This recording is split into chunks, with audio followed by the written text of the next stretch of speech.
একটা পাখির ওজন যদি হয় আধা কেজি, তুমি আধা কেজি ওজনের একটা মাটির ঢিলা উপরে মারো তো দেখো এটা স্থির থাকেনি তো পাখিটা থাকে কেন?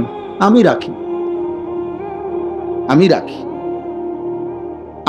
40,000 ফিট উচ্চতায়, 36,000 ফিট উচ্চতায় বিমানটা ওড়ে, 600 জন যাত্রী, প্রত্যেকের 2টা করে লাগেজ।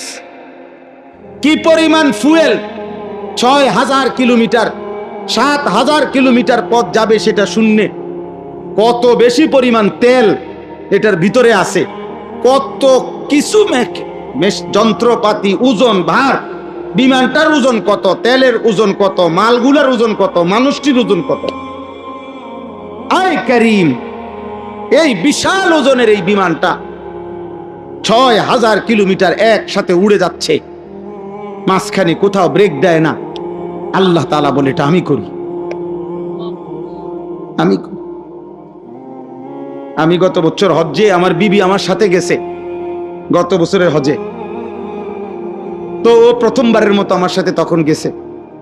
তো বিমানটা যখন আকাশে উঠতেছে, আমি হঠাৎ করে এহরাম অবস্থায় কথার প্রসঙ্গে বললাম আর কি করে, যে বুঝছুনি, তুমি বোঝনি কোথায় আছি আমরা, কত ঊর্ধ্বে এই বিমান উঠতেছে, কি বিশাল মহাশূন্যে, কত ঊর্ধ্বে, কত ভারী, কত ওজন, কেমনে আল্লাহ তাআলা এটা উড়াইতেছে, উঠতেছে। এই কথা কইতেছি, ওই ডরে আমার গায়ে হাত দিয়ে কইছে, কইডি কইেন নাই, কি কইলেন।